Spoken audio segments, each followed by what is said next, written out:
Here's what happened. A little over a week ago, I posted about the at least technique on TikTok, and I got messages that came through. And there's one that came through for the comments that I want to highlight. And that's from Omega Megs, who wrote, I suffer from perfectionism and feel compelled to do the most all the time. So I end up doing nothing because of it. This is so helpful. Thank you. How many times have you had this idea or this plan that you want to implement and it doesn't happen? You just don't follow through on it. I can think of so many moments in my life that those come up. I'm an ideas guy. Like my mind pinballs all over the place, and I got like all these different ideas, but actually to implement it and then to stay consistent with it is a challenge. I mean, that's why I'm here to talk to you about this stuff with our habits. And so it could be perfectionism for you. It could be staying in this rut where you feel like you're in this routine and you're going through the motions in your life and you want to get out of that. This technique of the at least technique, I believe, has the ability to transform your health. And I get so excited to want to get into it with you. This is Make Burnout Extinct. I'm Robert David Weeks. Today, you could be doing a bunch of different stuff. So by you being here with all the distractions that are out there, that says something about wanting to focus on transforming your health. And I'm pumped. I'm so fired up for you to get to know about this technique, the at least technique. So what we can do to get started is take a deep inhale through the nose, release it on out through the mouth. All right. I like to say we've had a lot of shit we've dealt with to get to this point. We're going to have a lot of shit afterwards we got to deal with. And so it's this moment to get present and get focused in. And if you're new here, welcome. You can subscribe and follow the show for the latest episodes. I have a few commitments too for you that I want to get into. First commitment is to continue to grow the show. By you subscribing and following, it helps to honor that commitment and to continue to grow this movement that's being built around this one mission of Make Burnout Extinct. The other commitment I have for you is to be honest with you on this show. So many times leading up to my burnout after the 2018 social media conference where 500 people came together, I lied. So many times, like so many, where I felt this pressure and felt like I had to be perfect for everyone else. Couldn't share really how I was feeling, what was coming up for the mistakes I was making, and wanting to, and really being able to ask for help and seek advice. Like I just didn't feel like I could do that. And so I believe it's one of the main reasons I hit my burnout. And I don't want that unnecessary suffering that I felt for you to experience that. And so I want to be honest with you. And honesty is a big value of mine. And it comes back to perfection doesn't exist, but I'm going to do my best to be honest with you in what it takes to make burnout extinct, the full experience. So it's not just sharing the results, which in the three simplest form is to feel more energized in your day, to feel connected to that aliveness of life, right? Rather than going through the motions in your day. The excitement that comes with momentum, moving towards the vision you have for your life and growing. It's those results and the hard work, putting in the effort, the behind the scenes when people aren't watching. What are you doing? Are you showing up for your habits? The when you get off track, having to honor all those different emotions that can come up and then get back on track. And so it's all of that for this experience of Make Burnout Extinct. And what I want to remind you of, because we're setting expectations here, I want to remind you, no matter what you're hearing out there, all the different messagings that are out there, a lot of special interests here to try to cause you to not think this way. But I want to tell you, it is absolutely possible for you to make burnout extinct. You have the capabilities within you to listen to the signals from your body, recognize those signals, understand the message, and then change your behavior and the habits in order to move towards making burnout extinct. No matter what the hell everyone else says out there, I want you to know it's possible. So let's get into it today. I'm already fired up. Here we go. Today, I want to talk about the at least technique. And I want to set the stage for this, for what's going on perhaps in your day right now, in your life. because I so resonate with it when it comes to feeling like you have all these different ideas going on, all these different potential paths that you can go into. We have this overwhelming amount of information out there. In a lot of situations, it can feel contradicting for messages. And so I want to help you navigate that, because we can feel stuck in those moments, right? You can feel like you want to be perfect. So you want the perfect solution, perfect plan, and you're waiting to figure out what that is. But then no action is taken, no momentum is taken moving forward. And then you can have this fear that bubbles up. I know it bubbled up for me with this actually really hard was am I wasting my time? So I choose to not go all out with my effort in this path because I fear that it's not the right path. Well, I won't know unless I do that, right? It's something that you got to remember is you won't know unless you make an effort to move forward along that path to determine if this is a path you're going to stay on. And it comes back to as you continue to move forward, you're growing. You're discovering new things about yourself. You're discovering ways of how you're moving through life. And insights can come up from that. But it's the most amount of effort, I believe, that is required is right at that beginning. The making the changes to create that momentum. And so when I think back to our health, you are someone that is wanting to achieve big things in life, to make that big impact, to want to take care of people in your life. If that's family, friends, your community.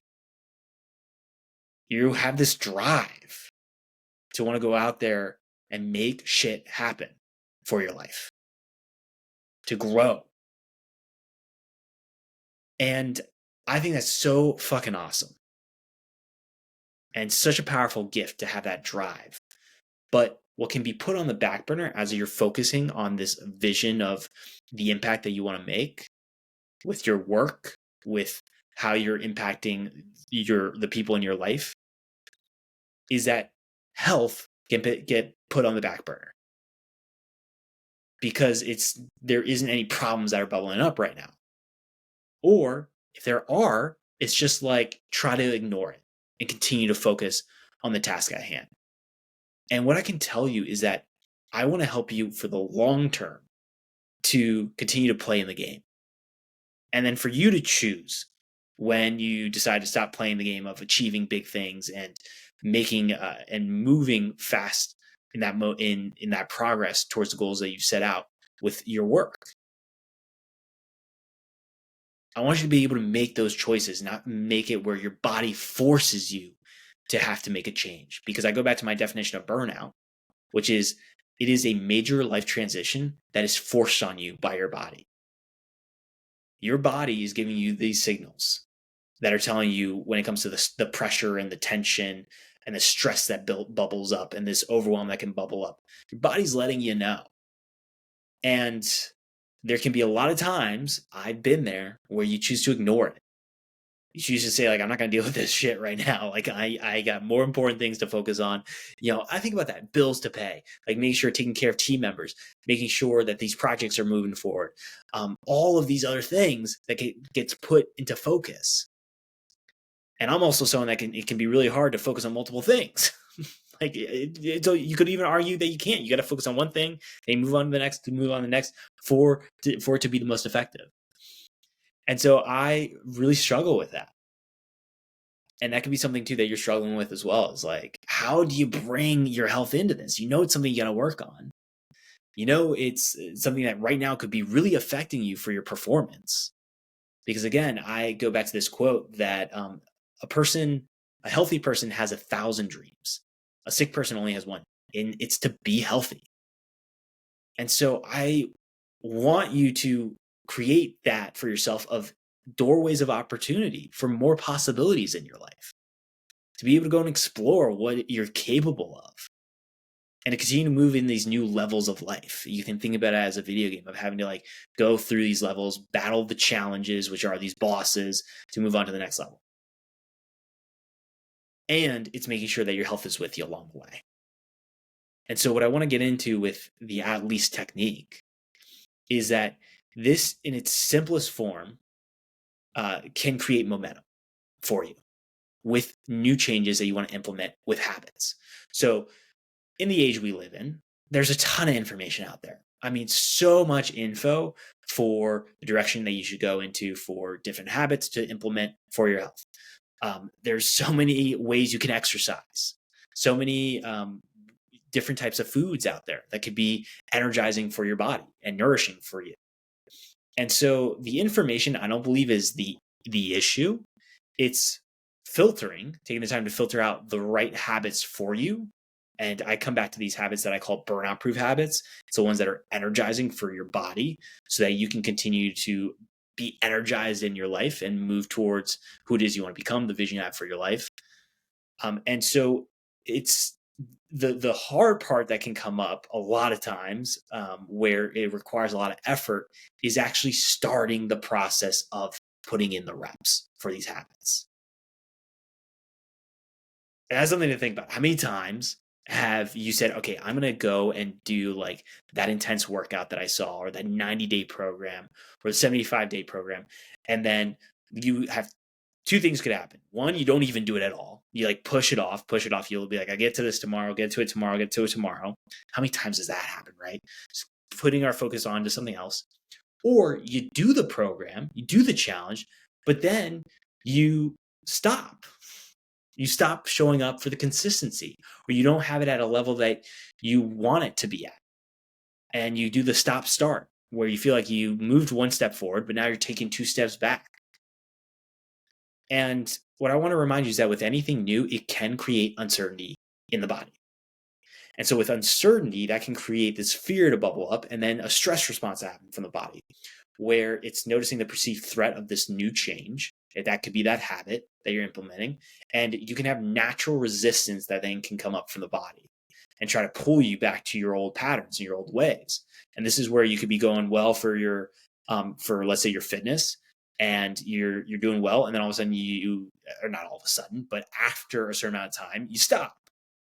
And then you revisit it a few months later, and you're like, ah, shit, I gotta get back on it. I gotta go back to that workout class. I have to go back and go running again. Like whatever it is for you that can come up, that happens. And so with the at least technique, this is a great way to keep that momentum going, of staying consistent in your day, because each day it is feeling like this battle with the burnout beast. And what I talk about it is your habits decide where you land on the spectrum, where on one end you've hit burnout, and on the other end you may burn out extinct. And it's your habits that help you to decide where you land on that through the external influences and the internal influences. And it's like being in battle with this burnout beast that's trying to drag you towards hitting burnout. I mean, we have so many challenges in our day that can come up. So many unexpected things that we're having to deal with, and it can feel like we're just moving from one thing to the next, to the next, to the next. And so I want to help you to be in that driver's seat of what it can feel like for your life, and to be connected to that aliveness of life. And so with the at least technique, I want to break it down for you of exactly what it is, for how you can implement it, some examples that you can try out for yourself. And then you can take this and start to implement it right away for the habits that you've either been wanting to focus on for your health, and you just haven't had, you felt like you haven't had the time to do it.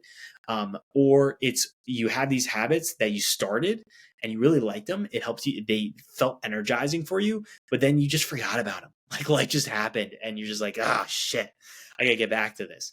All right. So whichever one you have, you might have one or two habits that are coming up right now as you're thinking about this. Hold on to those. It's really important to hold on to those so that you can take this technique and apply them to those habits. So at least technique, what it is, it's telling yourself, at least you're going to go do something. And so the example I would use would be simply, if you want to get outside and take a break from your work tasks, if you're in an office or you're at home and you want to take some time to get space and air, you can tell yourself, at least I'm going to get outside and walk for a minute. So what this does is, let's say you have 30 minutes to take a break. But usually what could happen is you just move from one task to the next task to the next task. I gotta say that like 5 times fast. And you just feel like that stress is building in the body, that overwhelm is building in the body, and you're just feeling by the end of the day exhausted and feeling defeated.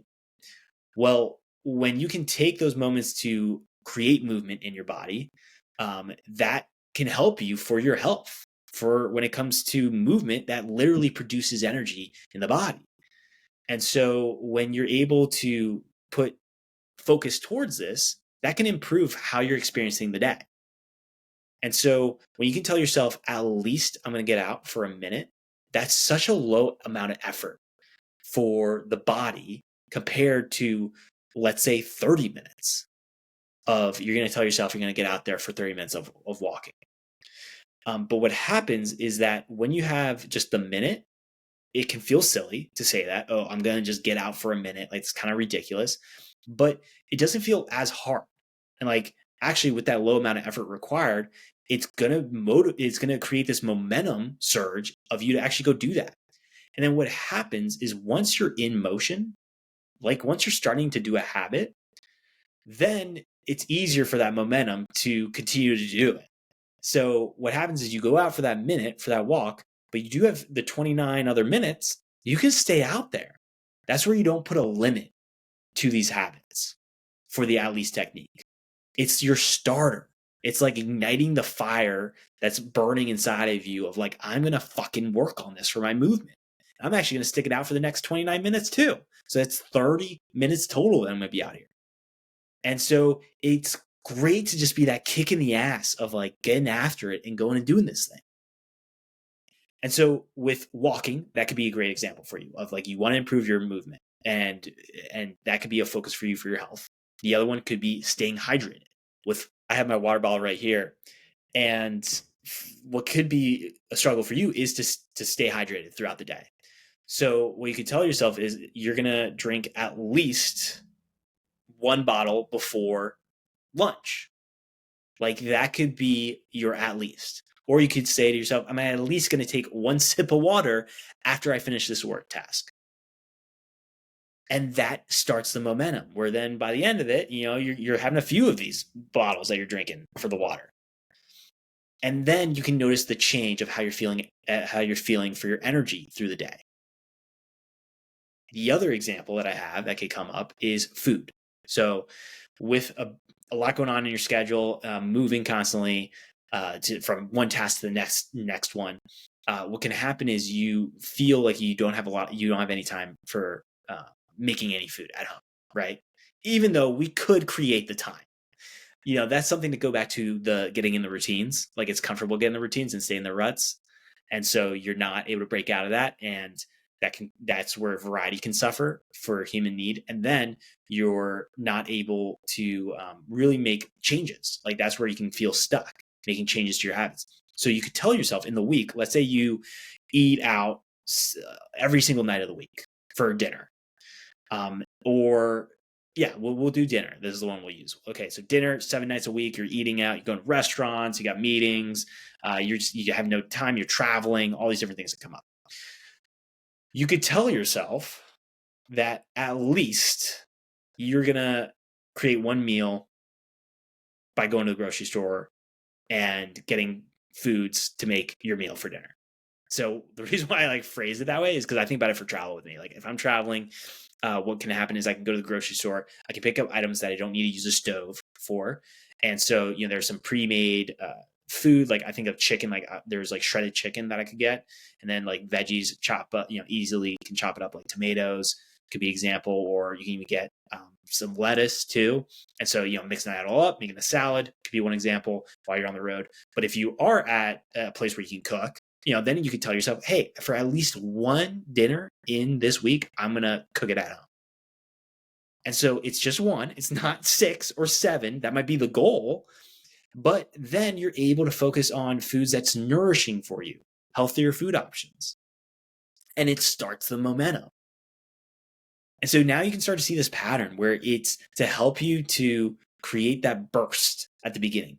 Because then what can happen is that you'll get to this point where you are going to start to increase your baseline. So you could think about it as for working out, let's say walking. I think about that for me. There hasn't been a day I can think of where I at least haven't created some form of movement, right? So for me, that could be stretching. That could be push-ups.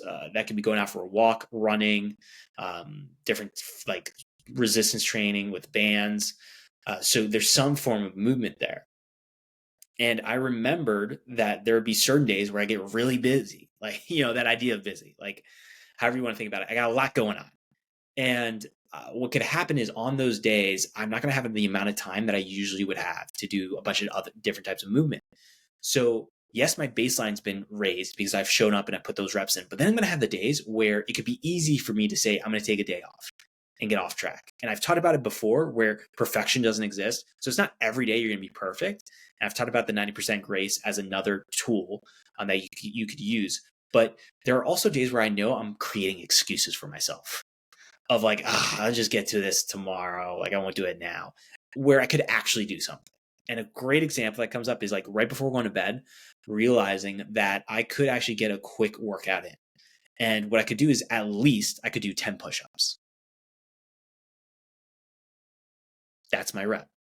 At least I put in the rep with that way. And then I'll get after it tomorrow and go back to like the usual things that I'm doing, or, and grow it a little bit more because I have a little bit more time to put towards this. But at least I'm getting the rep in. And that's so important for you to remember, is that it's about the repetition with consistency. The more repetitions you can put in, the more familiar your body gets with this habit. And it comes back to then it's not feeling new. And so there isn't that uncertainty that can come up from the body. And then your body isn't so resistant for you to show up and put the reps in for the habit. And then I go back into what I've talked about before, which are the 3 phases of the habit formation process. You have the awkward phase, it's that messy beginning stage. You have the resistance phase, is where a lot of times people drop off with the habits, and you get into this cycle of like a few months on, a few months off, of working out or of eating, cooking at home or staying hydrated throughout your day. That's where you get this on or off.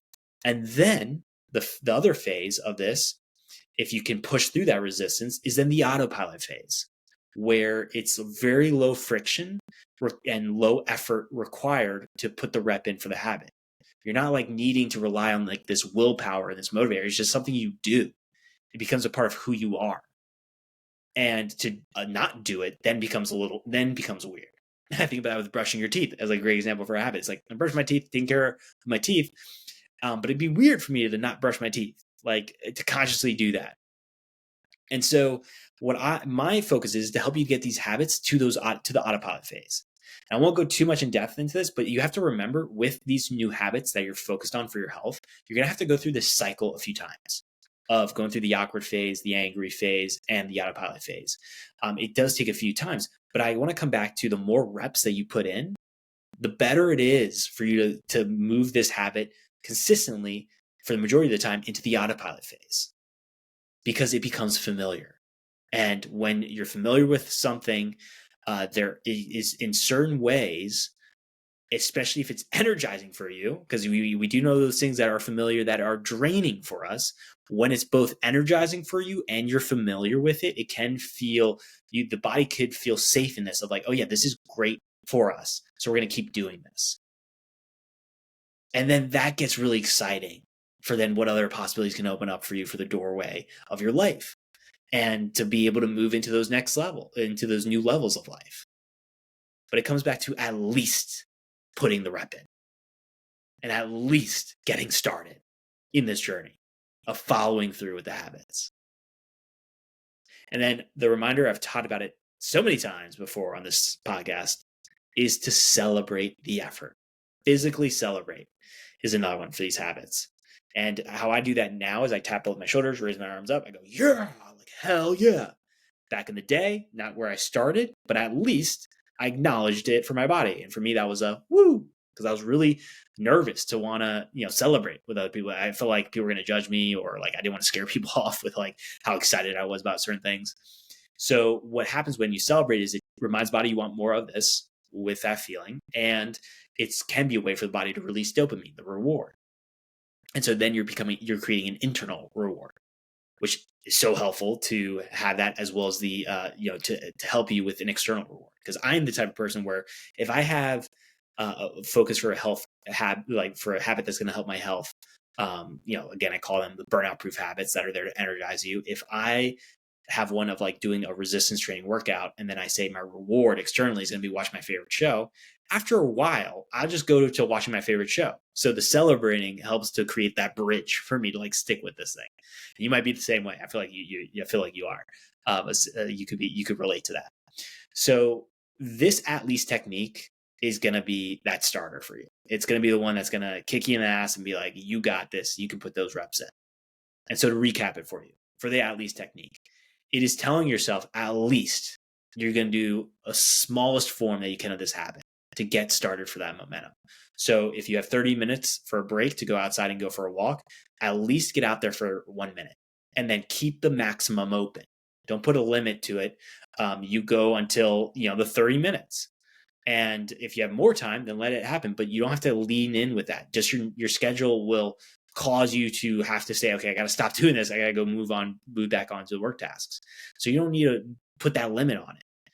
And then when you do that and you put those reps in, it's remembering that as your baseline increases, you're going to have those days where you're going to have to go back to like the minimum effort that you could put in. And that still counts because it's putting the rep in, and the body is going to remember you putting a rep in. And so then with it being more familiar or being familiar with the body, it's going to then continue to focus on this for your life. And that is where you get to a point of consistency of moving it into the autopilot phase for the habit formation process, where then it becomes less effort required. And then you open up new doorways of possibilities for your life and for your health. And when you can bring your health along, that's what helps you to stay stay long term in this game of going out there and achieving epic and big things that you want to go and achieve and the impact that you want to make. It can also be a way where you're able to, by honoring these commitments of showing up and put the reps in, you're able to grow confidence within you. The confidence in knowing that you can handle challenges that are going to come your way, that you can adapt to situations that come up, that you're able to show up for yourself. And what's so cool that happens too, even more with that, is that then you realize just how proud you are of yourself, how much you can love yourself in those moments and really let that in and receive it. And man, that's where then the stress can release out. That's where this overwhelm can release out. And that becomes such a fun place, an exciting place to be for your life. And it's not always going to be like that, because I tell you, perfection doesn't exist. But the focus is to spend the majority of the time that you can in your life on that end of the spectrum where you've made burnout extinct. And it's again a reminder for you that it's absolutely possible for you to make burnout extinct. And if you haven't heard it yet today, I believe in you, and you got this.